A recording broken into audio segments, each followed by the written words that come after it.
The Gospel of John, chapter 11. Now a certain man was sick, named Lazarus, of Bethany, the town of Mary and her sister Martha. It was that Mary which anointed the Lord with ointment and wiped his feet with her hair, whose brother Lazarus was sick.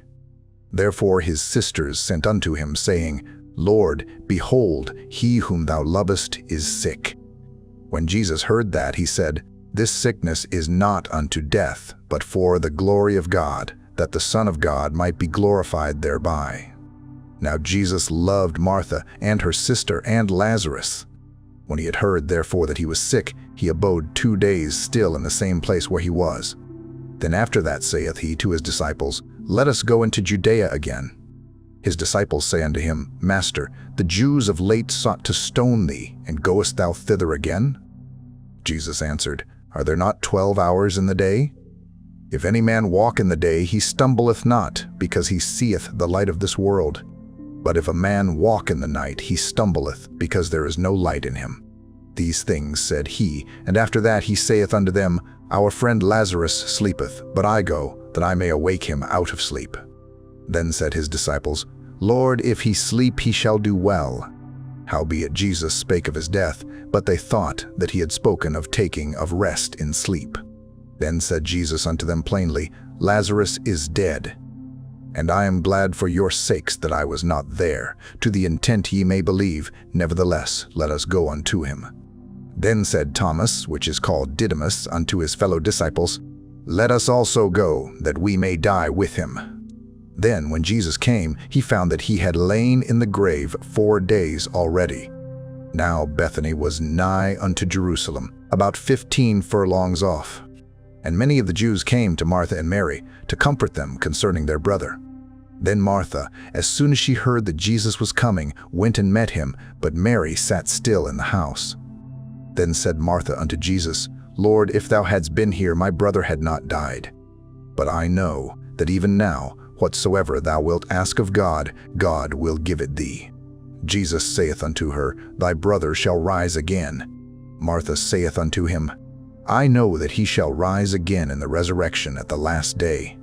Jesus said unto her, I am the resurrection and the life. He that believeth in me, though he were dead, yet shall he live. And whosoever liveth and believeth in me shall never die. Believest thou this? She saith unto him, Yea, Lord, I believe that thou art the Christ, the Son of God, which should come into the world. And when she had so said, she went her way, and called Mary her sister secretly, saying, The Master is come, and calleth for thee. As soon as she heard that, she arose quickly, and came unto him. Now Jesus was not yet come into the town, but was in that place where Martha met him. The Jews then, which were with her in the house, and comforted her when they saw Mary, that she rose up hastily and went out, followed her, saying, She goeth unto the grave to weep there. Then when Mary was come where Jesus was, and saw him, she fell down at his feet, saying unto him, Lord, if thou hadst been here, my brother had not died. When Jesus therefore saw her weeping, and the Jews also weeping which came with her, he groaned in the spirit, and was troubled, and said, Where have ye laid him? They said unto him, Lord, come and see. Jesus wept. Then said the Jews, Behold how he loved him. And some of them said, Could not this man, which opened the eyes of the blind, have caused that even this man should not have died? Jesus therefore again groaning in himself cometh to the grave. It was a cave, and a stone lay upon it.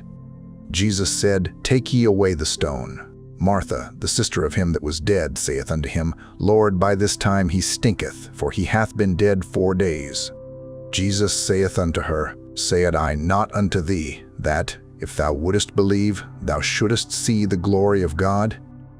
Then they took away the stone from the place where the dead was laid, and Jesus lifted up his eyes, and said, Father, I thank thee that thou hast heard me.